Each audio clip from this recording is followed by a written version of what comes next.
Começa agora o programa 20 Minutos com Breno Altman. Bom dia! Hoje é 31 de agosto de 2021. Estamos iniciando mais uma edição do programa 20 Minutos. Nossa convidada é Dilma Rousseff, presidenta da República entre 2011 e 2016, quando foi derrubada por um golpe de Estado que hoje completa 5 anos. Antes de começarmos a conversa, gostaria de pedir que façam uma assinatura solidária de Opera Mundi em nosso site ou se tornem membros pagantes de nosso canal no YouTube.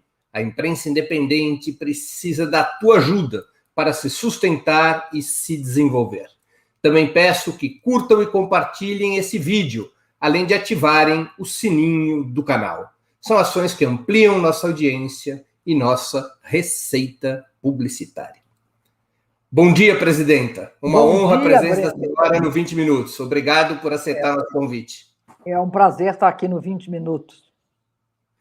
Com Breno Altman.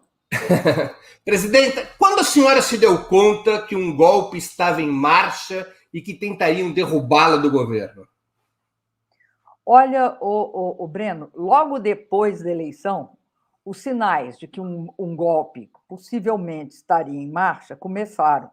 Não eram assim tão evidentes, mas tinha indícios. Quais sejam os indícios? Quando, visivelmente, o candidato do PSDB abandona toda a trajetória democrática do PSDB, em que pese neoliberal, respeitava os rituais, os procedimentos democráticos. Ele abandona isso e começa a questionar o resultado eleitoral de uma eleição que claramente o Partido dos Trabalhadores e, portanto, eu tínhamos vencido aquele pleito. Ele pede recontagem de votos. Não contente com a recontagem de votos, ele pede para mim não tomar posse. E, numa sucessiva e sistemática campanha, ele começa a dizer que eu não governaria, porque seria um processo de criação sistemática de instabilidade dentro do Congresso. E aí, de fato, o que nós vimos foi que, naquele período inicial, né, eu acho que eu tinha menos de um mês, tá? De eleição, e você tinha pelo menos uns 6 pedidos de impeachment já junto à Câmara Federal. Então, esse processo de instabilidade ele vai se alongar durante todo o período de 2015, numa tentativa de bloqueio através do parlamento. O parlamento é empoderado para não me deixar governar. E aí tem uma aliança que sustenta isso.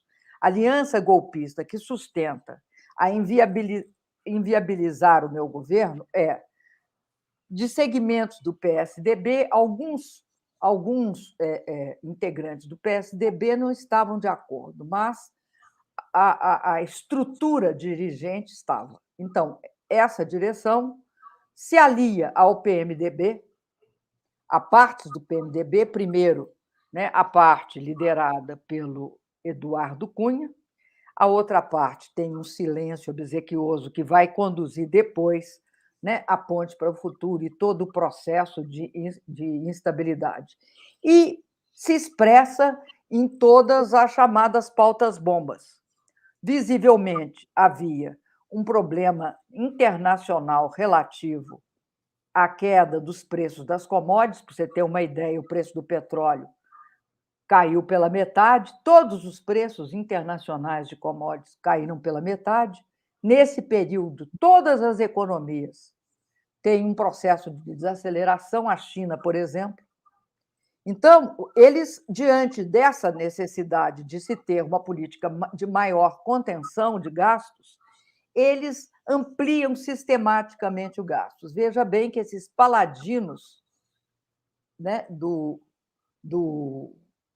da rigidez fiscal são os primeiros a defender gastos descontrolados quando se trata de destruir adversários políticos. Então, esse processo é um processo que perpassa todo o meu segundo mandato. Não tem um momento do segundo mandato em que isso não ocorra.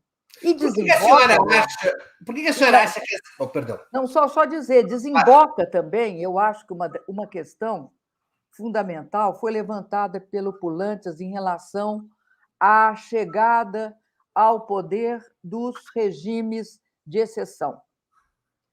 Ele estava tratando do fascismo, mas você pode expandir esse para todos os regimes de exceção. É necessário uma certa apatia, um beneplácito, tanto do legislativo quanto do judiciário, para isso ocorrer.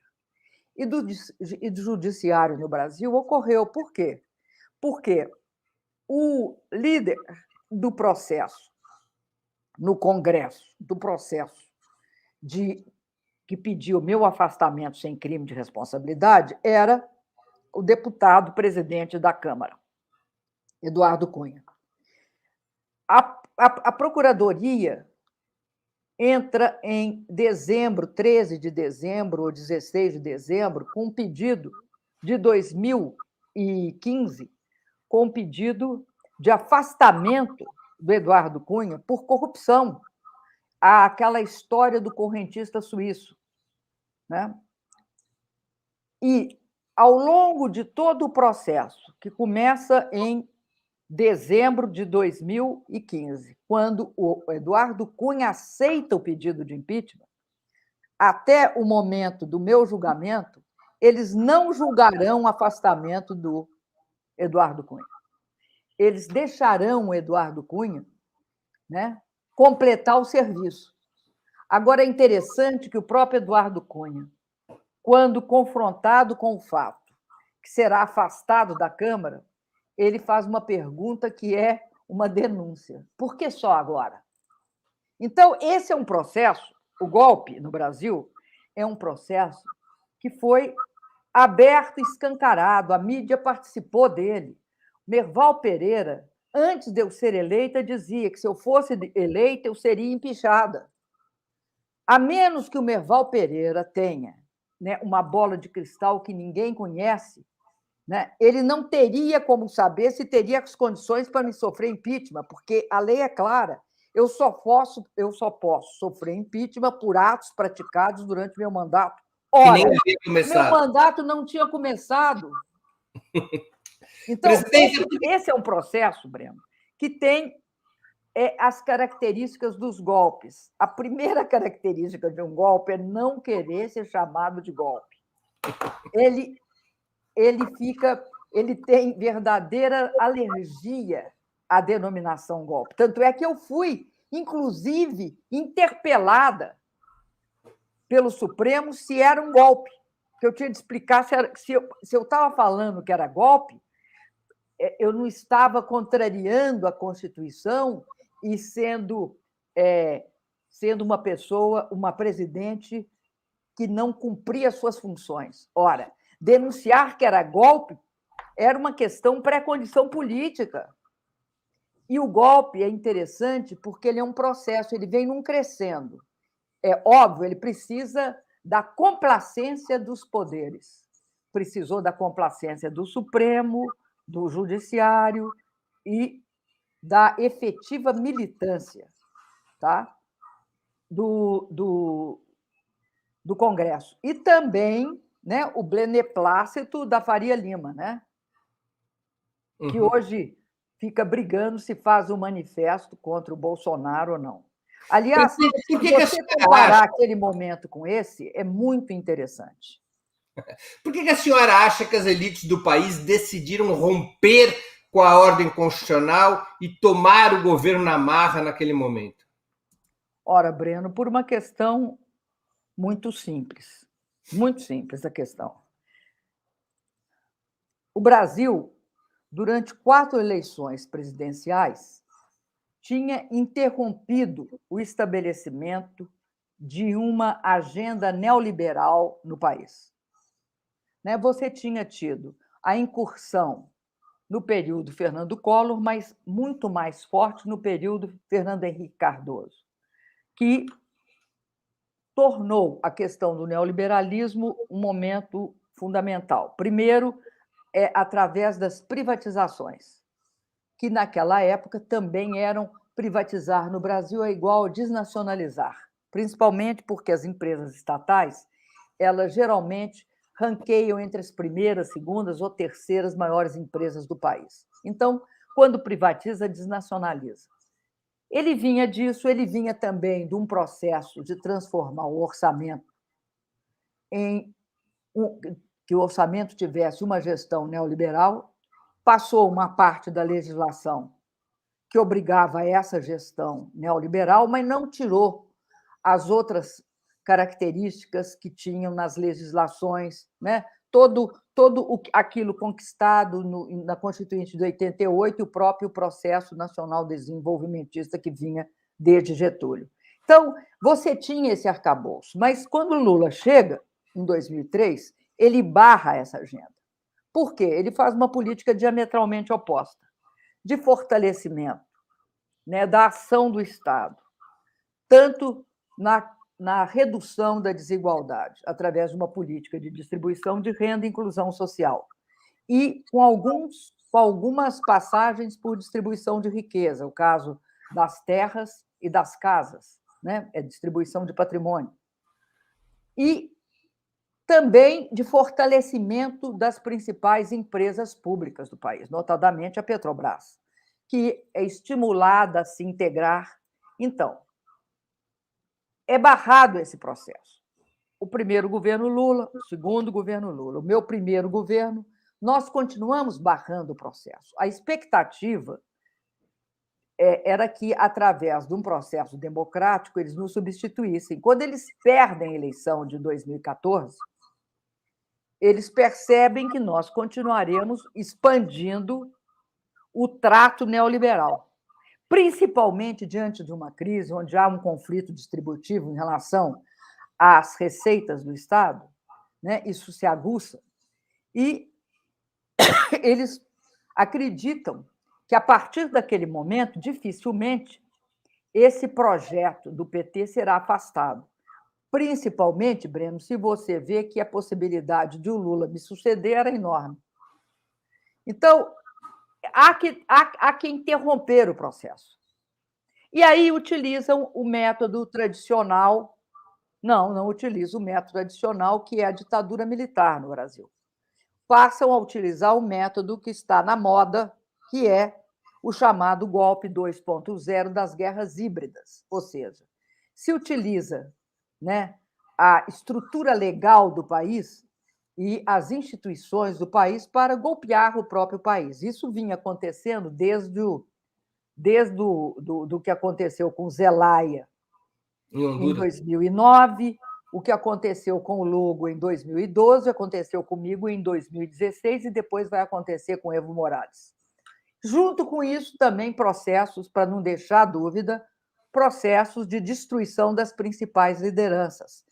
O objetivo é destruir as principais lideranças progressistas da América Latina. Aí você vê Cristina Kirchner, Rafael Correia e, sobretudo, aqui no Brasil, o Lula, através dos chamados lawfare. Então, o golpe ele segue um roteiro. Eles dão o golpe. No dia seguinte do golpe, o que eles fazem, Breno? Qual é a principal medida tomada? O teto dos gastos.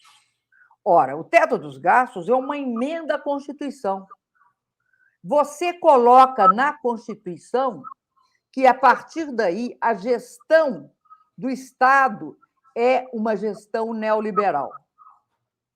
Quem quer que suceda, porque é constitucionalizado, terá de seguir a agenda neoliberal, a não ser que se derrote essa agenda.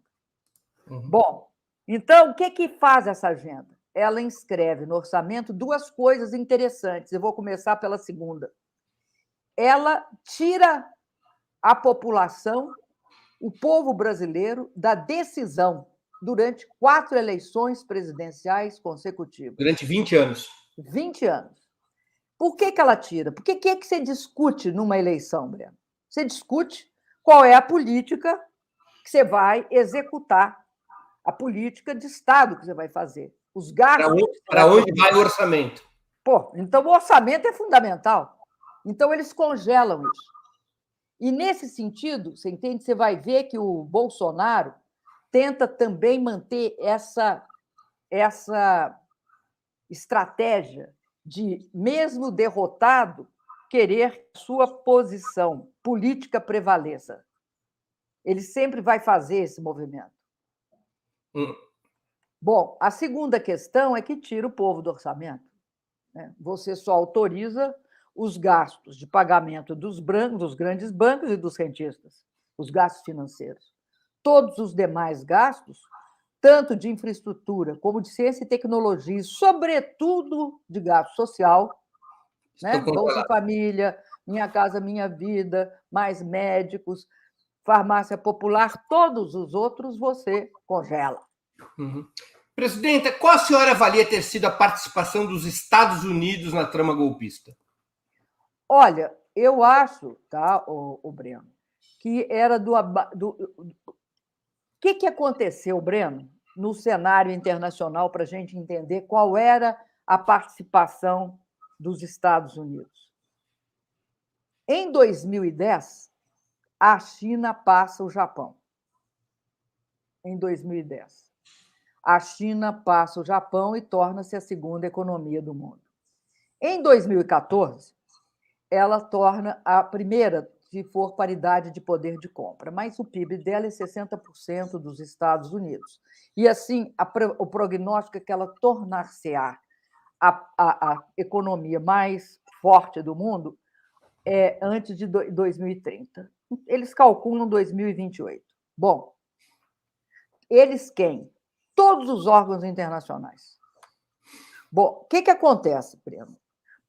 Para os Estados Unidos, a questão da contenção da China começa a ser a principal questão de política internacional. E a contenção da China, ela, no caso do Obama, ela já começa. Você lembra que aquela parceria do Transpacífica, o tal do PPT, era, sobretudo, uma aliança para conter tecnologicamente a China. Mas ela fica cada vez mais clara. Por quê? Porque eu acho que a grande questão em relação ao Brasil era os BRICS e a posição do Brasil, em que o Brasil se situava preferencialmente na correlação de forças internacionais, numa atitude multilateral, que era característica também da atitude chinesa, da Rússia, da África do Sul e da Índia. Então, o nosso posicionamento em relação à China, inclusive fazendo duas coisas importantíssimas: o Banco de Investimento, do BRICS, e, além disso, o Acordo Contingente de Reservas, que é uma espécie de fundo monetário dos BRICS para dar suporte às crises cambiais, tudo isso, e, além disso, o fato da gente não votar a favor de intervenção militar, nós não votamos. O Brasil tinha uma posição de ter um soft power reconhecido internacionalmente. Mas o nosso posicionamento em relação à China, eu acho que foi crucial. E você acha que os Estados Unidos... eu acho que tem uma importância também em relação ao petróleo. Mas, em relação ao petróleo, eu quero dizer qual é a importância que eu acho que tem.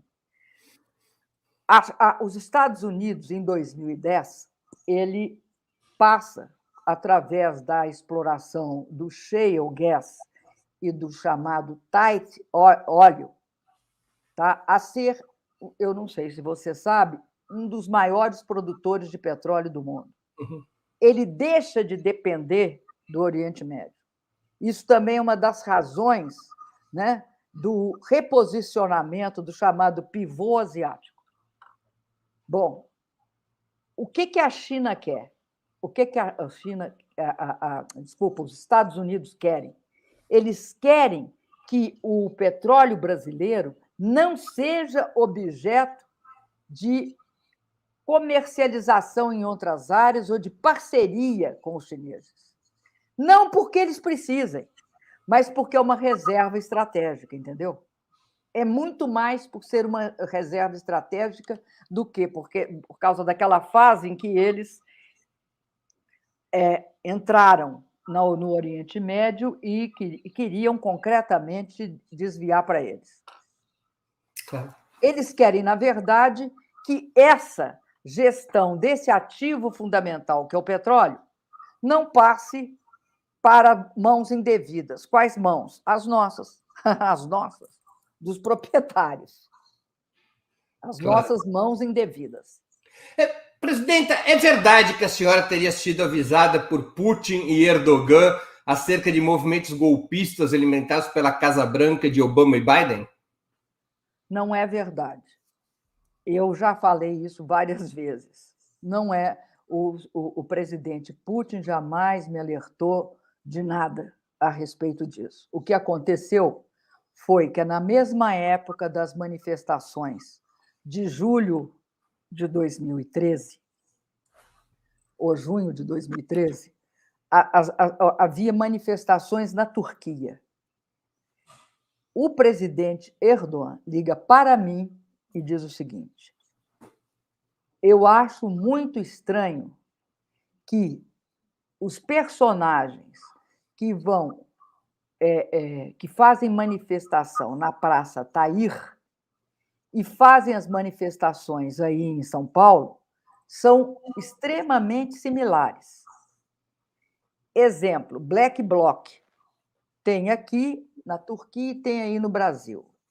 Nós não temos uma tradição política similar, né? Somos países com uma certa distância, então esse fenômeno é muito estranho. Outro fenômeno estranho é que o Anonymous, você lembra quem era o Anonymous? Era aquela cara preta com um sorriso do Coringa. Do Coringa. Ele também estava na Turquia e ali. E ele me disse: tudo leva a crer que nós só temos um ponto em comum. E eu fico pensando se não pode ser o ponto em comum não é os Estados Unidos querendo desestabilizar as nossas democracias. A senhora tem convicção ou provas acerca da interferência dos Estados Unidos no movimento que leva à derrubada do governo da senhora? Olha, Breno, isso é uma coisa muito estranha, porque geralmente eles não deixam provas, não. A não ser quando os arquivos se abrem, né? Os arquivos se abrem e aí aparece, por exemplo, a Operação Brother Sun em 64. Claro. Mas eu não acho que houve uma Operação Brother Sun. Acho, desculpa, que o sistema é muito mais de desestabilizar. Uhum. Acho que, por exemplo, segmentos da direita americana deu bastante dinheiro para os grupos de direita emergentes no Brasil, tipo MBL e companhia. Agora, a situação que me leva a crer que a gente era objeto de um certo acompanhamento é o fato de que eles, no Snowden, nos arquivos do Snowden, aparece que eles gravavam, eles espionavam o meu gabinete e a Petrobras. A Petrobras, por razões óbvias, o pré-sal, e o meu gabinete, por razões óbvias, presidente do Brasil. Então, eu acho que o grande, vamos dizer, a grande impressão digital é essa. Uhum. Mas não acho que eles agiram desta forma. Tá? Assim, eles agiram na forma da Operação Brother Sun. Eu acho que a elite econômica e financeira do Brasil, ela é hoje uma elite internacionalizada, né? Então, eu acho que muita coisa correu pelas veias, tá, deste pessoal aqui no Brasil. A senhora acha que teria havido ilusão entre os petistas e na esquerda, de forma geral, sobre o comprometimento da burguesia brasileira e seus quadros com a ordem democrática fundada em 1988? Os governos petistas e o próprio partido tinham claro que haveria de se preparar para uma situação de quebra constitucional e golpe de Estado? Olha, Breno, nem nós, nem a torcida do Flamengo, nem a torcida do Corinthians, ninguém tinha, bem. Se alguém falar que tinha uma visão premonitória sobre a fragilidade da democracia brasileira que emergiu no pós-constituinte, eu queria conhecer. Eu acho o seguinte, que depois da abertura militar, houve uma avaliação incorreta de que as conquistas, mesmo as conquistas precárias da Constituição de 88, elas estavam garantidas. E o que nós vimos é que elas não estão garantidas. Elas são objeto sistemático de questionamento. De um lado, porque a própria transição, se a gente for olhar a transição feita no Brasil, ela foi feita, você entende, sem uma avaliação profunda do que foi a ditadura militar, sem uma avaliação profunda do que produziu na sociedade. Mas eu acho mais grave, como isso não foi feito de forma pública, deixou um vácuo na sociedade que hoje permite interpretações absolutamente absurdas do artigo 142, que daria às Forças Armadas um poder que não dá, que é o poder moderador do tipo do imperador no Segundo Império. Eles não têm esse poder moderador. Então, eu acho que nós vivemos essa incompletude. E essa incompletude ela tem essa dupla relação. Uma consciência baixa, porque também tem um processo que visa manter abafado, manter contida a democracia no Brasil. E isso começa no início. Você veja só que muitos acharam, inclusive nós do PT, né? Muitos acharam que a Constituição de 88 era incompleta. Ela era contraditória também, né? Ela tinha suas contradições, que refletem as contradições do momento. Agora, se você pensar no governo Temer e no governo Bolsonaro, a Constituição de 88 é revolucionária, porque sequer eles... sequer você arranha no governo Bolsonaro os preceitos da Constituição no sentido de adotá-los. Ou seja, você tem um processo no Brasil em que a Constituição, para muitos governos, virou letra morta. Então, esse é um processo corrosivo. Hoje a senhora diria que o compromisso da burguesia com a ordem democrática deve ser questionado, ou seja, eles não têm esse compromisso. Não só eles não têm esse compromisso, o Breno, como o compromisso não é um compromisso de valor, é um compromisso de oportunidade. Oportunamente, eu tenho esse compromisso. Quando não me interessa, eu não tenho esse compromisso. É de um oportunismo, né? Vamos dizer assim, histórico e estrutural. E essa leitura não é um valor. E essa leitura por parte do PT e da esquerda não existia antes do golpe. Havia uma leitura mais positiva em relação a esse compromisso. Eu acho que se acreditava que tinha um segmento que era democrático. O que eu acho é que esse segmento democrático, se existiu em algum momento, não sumiu. Desapareceu. Presidenta, como é que a senhora explicaria o insucesso dos governos petistas nas indicações ao STF, com a esmagadora maioria dos indicados se alinhando ao golpe e à Operação Lava Jato? Olha, Breno, eu acho que tem uma forma de se entender isso fácil. visivelmente, tá? Nós não temos. Eu acho que até hoje tem mais. Hoje você tem mais uma quantidade bastante mais significativa de profissionais da área da justiça que mostraram os seus compromissos, né? Como, por exemplo, o Lênin Streck, que tem, né, tem envergadura para ser um ministro do Supremo, como o Eugênio Aragão. Né? Você tem várias pessoas que têm envergadura para ser ministro do Supremo. Naquele momento, nós indicamos as pessoas que estavam, de uma certa forma, relacionadas numa visão assim mais progressista. Acontece que essas pessoas que estavam alinhadas numa visão progressista, elas não conseguiram algo fundamental, sabe, Breno? Que é resistir à contracorrente. Porque você deve lembrar bem que durante o período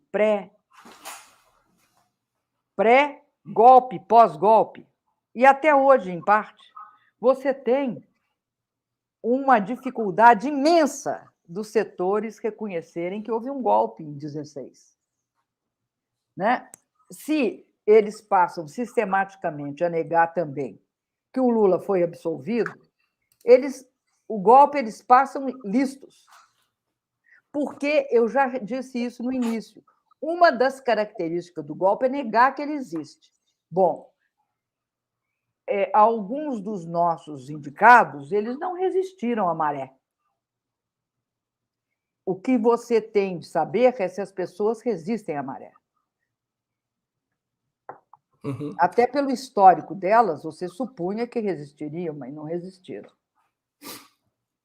Acho que tem de mudar a forma pela qual eu acho que nós cometemos um erro. Eu, pelo menos, acho. Nós cometemos um erro na questão da indicação dos procuradores. Qual foi o erro que nós cometemos?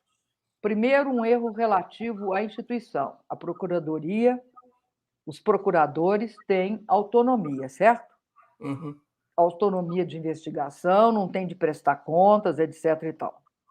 Bom, o Ministério Público não é um poder. Não é um poder. O presidente indica o procurador-geral, e isso eu estou falando porque eu sou a favor que o presidente indique o procurador-geral. Como está na Constituição, aliás. Como está na Constituição. E não tenha um processo de seleção sindicalístico. Entendi. A lista do tripla. mais votado. Por quê? Não, mas não é por nada, não. É porque em todas as instituições você tem de ter peso e contrapeso. Se o peso é na autonomia, né, daquela instituição, né, da corporação daquela instituição, o contrapeso é contra a corporação. Claro. É assim que as instituições funcionam. Tem de ter um mínimo de controle, tá? Externo do procurador-geral. Presidenta, não teria sido possível uma reação mais dura do seu governo, através do Ministério da Justiça, contra a Operação Lava Jato, quando seus atropelos legais já eram visíveis e era clara sua função na preparação do golpe de 2016? Você podia me indicar tais como? Eu quero saber tais como. Ponto. Tais como eu trabalho com uma. Bom, tem duas hipóteses, dentro da Constituição ou fora dela. Porque dentro da Constituição você está amarrado. Você não pode interferir em investigação. Então, me diz tais como, eu fico muito feliz de responder a sua pergunta.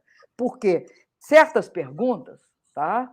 Vou colocar uma hipótese. Trabalham. O Ministério da Justiça denunciando publicamente que estava em curso uma operação ilegal como era a Lava Jato em Curitiba. E com que prova, meu filho? Nós precisamos, tá? Nós precisamos, para poder fazer isso, o Brasil precisou de duas coisas. Precisou, né, do grampo e depois da spoofing. Da spoofing e do grampo eu esqueci o nome dele, e não devia ter esquecido, porque ele foi decisivo neste processo. Foi decisivo. O Greenwald. Como é que ele chama mesmo? Greenwald. O Greenwald, mas eu estou falando também do menino, não do Greenwald. Do Walter, do hacker. Walter Delgatti. Nós tivemos, veja bem, Delgatti. nós tivemos um hacker e um jornalista, é isso que eu queria chegar, e um jornalista da dimensão do Greenwald, que se cercou de todas os cuidados para poder fazer a ação. Não dá para pegar e falar o seguinte, pegar a situação de hoje e botar naquela época. Por isso que eu te perguntei, com que provas? É importante sinalizar que nós jamais fomos acusados de fazer algo como o Bolsonaro. A gente tem de escolher, o Breno, ou você joga nas regras democráticas e constitucionais ou não joga. O Stufin julgou dentro das regras constitucionais, o Greenwald julgou dentro das regras constitucionais. A senhora tinha... Me dá um Greenwald e um Stufin, e eu vou falar aquilo que foi... Já esqueci qual foi o grego que disse. E nós removeremos montanhas. Aristóteles. Não foi. Aí não. Arquimedes. É Arquimedes. Arquimedes. A senhora tinha sido reeleita em 2014, depois de uma campanha na qual se defendia o aprofundamento das mudanças iniciadas em 2003. Após a vitória, no entanto, a senhora decide nomear Joaquim Levy para o Ministério da Fazenda, além de adotar medidas duras de ajuste fiscal. Medidas de ajuste fiscal. Quais as razões dessas decisões, aparentemente em contradição com a campanha? A senhora acha, à luz de hoje, de um ponto de vista político, para enfrentar o golpe de Estado, que foram decisões corretas? Olha, Breno, eu acho que o Joaquim Levy, não estava à altura daquele momento. Você não esqueça que eu não conheci o Joaquim fora do governo, né? O Joaquim era secretário de Tesouro no primeiro governo Lula. Então, o que nós quisemos naquele momento foi que era necessário adotar as medidas. E nós não tínhamos como não passar por aquele período sem ajuste nas contas. Não existe essa hipótese. O grande problema no Brasil é que qualquer situação de crise, né, o conflito distributivo ele explode. Então, a gente tentou, naquele momento, colocar uma pessoa com perfil mais de ajuste. E o próprio Joaquim Levy não conseguiu o processo, não conseguiu levar a cabo, né? Porque o processo ali implicava não só no ajuste da despesa, mas no ajuste da receita. Vamos lembrar que era crucial aprovar a CPMF. E a gente propunha uma aprovação da CPMF de formas a ter um componente progressivo, de imposto progressivo. Por quê? Porque a CPMF incide sobre transações financeiras. Ora, toda a sociedade faz transações financeiras, mas é público e notório que quanto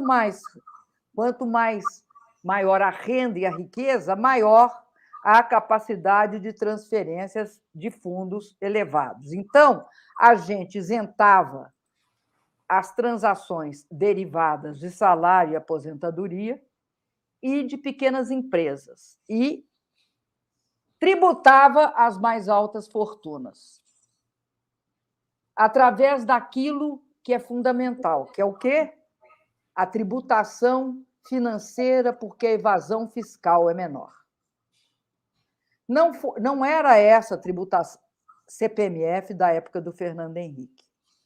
Esta tributação financeira não foi defendida, essa tributação não foi defendida por ninguém. E é interessante que ninguém toca nela. Mas ela era crucial para o processo. Porque você segurava um pouco a despesa e elevava a receita. E mantinha o equilíbrio fiscal. O problema é que No neoliberalismo, o equilíbrio fiscal é obtido só reduzindo despesa. Por quê? Porque é criminalizado aumento de tributação, principalmente tributação progressiva. Então, Mas a senhora não acha que... acontece?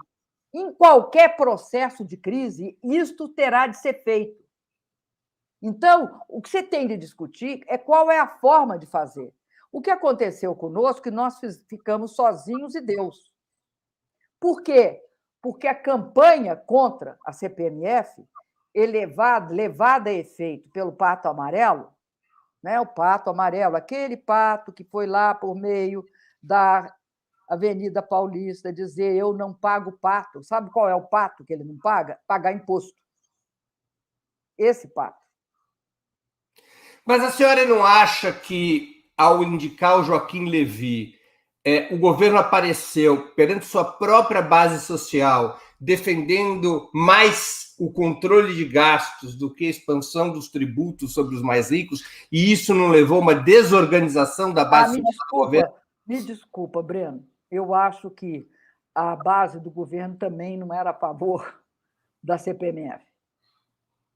Eu estou falando da base social, não da base parlamentar. Mas a base social ela foi capturada, e isso é uma coisa que vai ser discutida. É interessante, vou te falar o que eu acho interessante.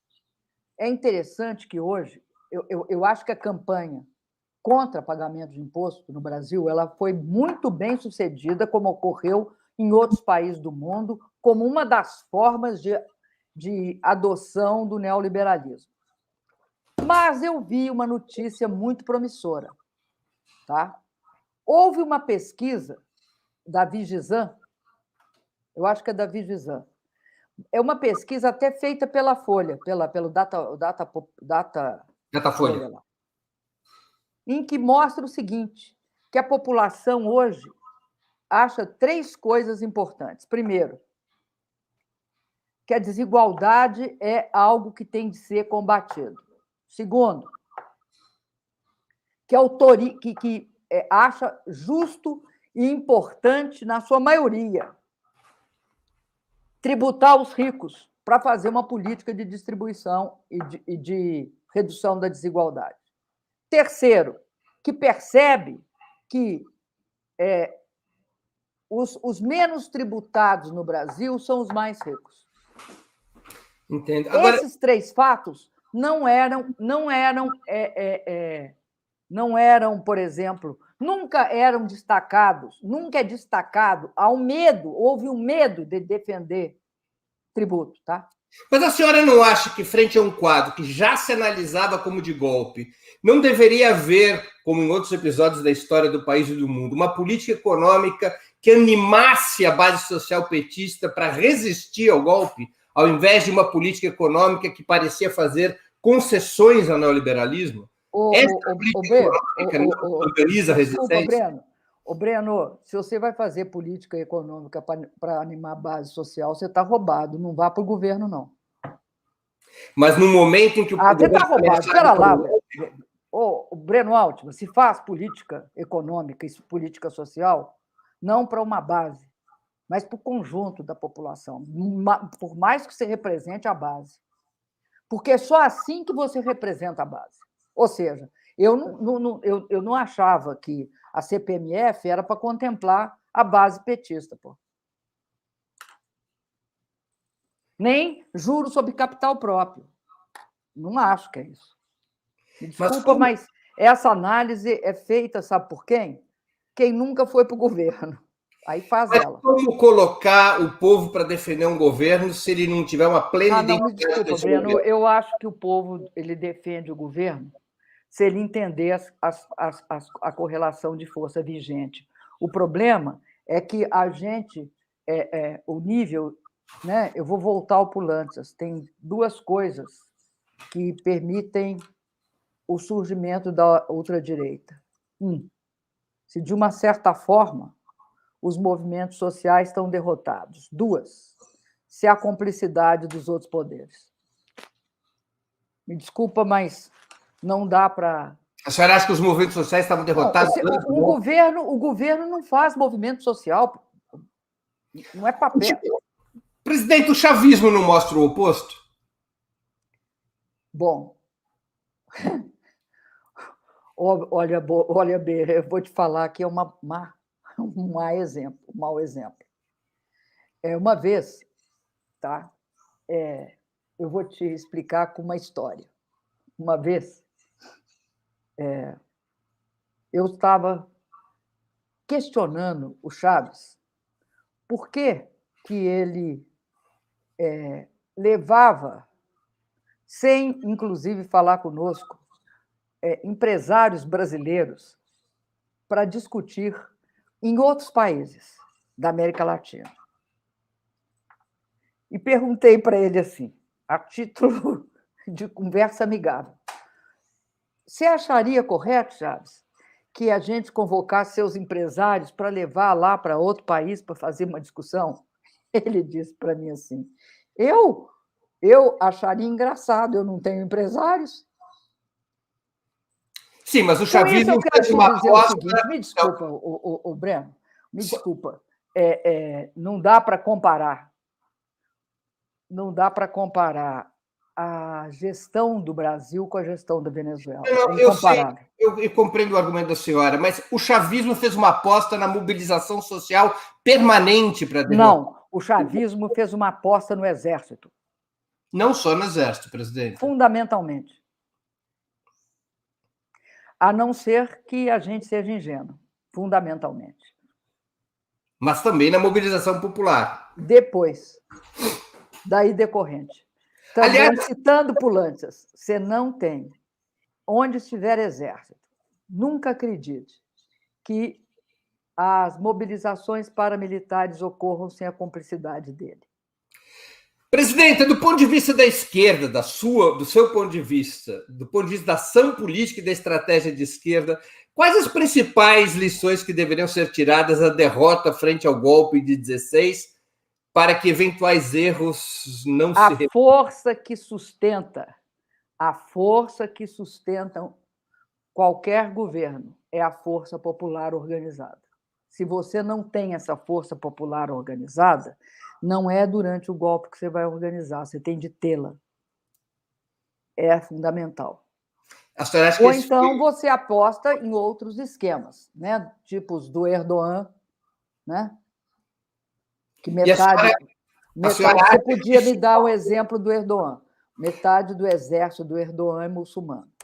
A senhora acha que faltou organização dessa força popular durante os governos petistas? Eu acho que diminuiu muito a força de organização nossa. Acho que não só do PT, mas de todas as correntes. Mas por que diante de governos tão exitosos do ponto de vista de conquistas sociais? Não é uma contradição? É assim. E não pode deixar ocorrer novamente. O que deveria ter sido feito que não foi feito? Eu acho que é essa mobilização partidária, porque governo é governo, partido é partido. Sindicato é sindicato, movimento social é movimento social. Eles têm de ter autonomia e têm de se tornar fortes. Não dá para ficar acreditando que o Estado cria o movimento. É isso que não dá para acreditar. Presidente, a gente está chegando ao fim da entrevista, eu sei que a senhora está com uma agenda apertada. Eu vou te fazer as duas perguntas que eu sempre faço aos nossos convidados. Qual livro a senhora leu ou está lendo durante a pandemia e gostaria de sugerir aos nossos espectadores? A segunda pergunta, qual filme ou série assistiu ou está assistindo e poderia indicar a quem nos acompanha? Olha, Breno, filme e série. Eu vou falar dois, tá? Um é o Frank e Grace, que é com a Jane Fonda, que eu acho muito interessante. É uma série leve, você fica muito alegre assistindo. E o outro é Lúcifer, também é bem interessante. Mostra todas as contradições entre filhos e pais. Bom, e livro, viu? Eu acho, eu estou lendo, comecei a ler, estou mais ou menos na metade do livro do do Luiz Felipe Miguel, que é o colapso da democracia no Brasil, e acho que ele tem várias avaliações corretas. Tem algumas que eu não concordo, mas eu acho que ele tenta dar uma contribuição para o entendimento do colapso da democracia no Brasil, do porquê desse colapso. E acho que ele adianta uma série de análises que eu acho importante. A outra questão é que eu acho que está muito, eu acho que é uma questão que a gente tem de analisar e que muitos, né, estão dizendo que a mudança do eixo do crescimento econômico para a Ásia torna essa região do mundo muito importante, né? E aí é um livro daquela editora Routledge, o nome dele é meio, né, não é João Pedro, como, né, nós estamos acostumados, mas é Marcin Kaczmarski. O autor, né? É o autor. E o título do livro é A Nova Relação da Rússia com a China depois da crise de 2008, 2009. Né? Como é que se estruturou a crise? Porque ele acha que a crise de 2008 e 2009 é um marco na reestruturação das relações. Né? E eu acho que é uma análise muito interessante, porque mostra toda a relação ali, tanto daquela organização de Xangai, quanto também da União Euroasiática. Europa, Ásia. E mostra as relações entre a China e a Rússia, tanto na área de energia, como na área militar e de outras parcerias. Que para mim, intensifica também depois da Crimeia. Né? O bloqueio, o avanço da OTAN sobre a Ucrânia, que a Rússia considera, né? E aliás, historicamente foi o berço do Império Russo, né? E a OTAN fez incursões. A Rússia reagiu invadindo a Crimeia. A partir daí, fizeram um bloqueio. A União Europeia fez o bloqueio e todos fizeram bloqueio. E, obviamente, esse bloqueio hoje ele está sendo, né, rarefeito, né? Tanto pela Alemanha como, né, aquela complexidade, mas permitiu que a Rússia e a China fizessem uma aliança. Então, esse livro é muito importante porque trata dessa aliança. E essa é uma aliança que muda a geopolítica do mundo, porque eu acho que um dos objetivos da política externa americana era repetir o que fez o Nixon, que foi a separação da China da Rússia, né? Então, é por isso que eu acho esse livro muito interessante. Muito bem. Apesar dele pegar só um período. Presidenta Dilma Rousseff, eu queria agradecer muito pelo seu tempo e por essa conversa extremamente proveitosa. Obrigado pela oportunidade que a senhora deu aos nossos espectadores, às nossas espectadoras e a mim mesmo. Um abraço, Breno. Até a próxima. Até a próxima, presidenta. Encerramos assim mais uma edição do programa 20 Minutos. Nossa entrevistada foi a presidenta Dilma Rousseff. Voltaremos a nos ver amanhã, quarta-feira, 1º de setembro, às 11 horas, com mais uma edição do programa 20 Minutos. O convidado será Leidiano Farias, dirigente da Consulta Popular, que irá nos contar qual a origem, como se organiza e o que propõe esta agremiação política. Amanhã, às 11 horas da manhã, dia 1º de novembro, 11 horas da manhã, no programa 20 Minutos Entrevista. Até lá, obrigado pela audiência e um grande abraço.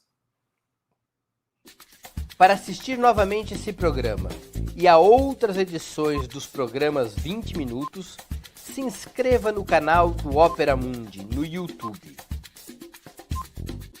Curta e compartilhe nossos vídeos. Deixe seus comentários. O jornalismo de Ópera Mundi é mantido com o seu apoio. Faça uma assinatura solidária em www.operamundi.com.br. Com um pequeno valor mensal, você nos ajuda no desenvolvimento de um jornalismo independente e de qualidade. Obrigado pela audiência e até a próxima.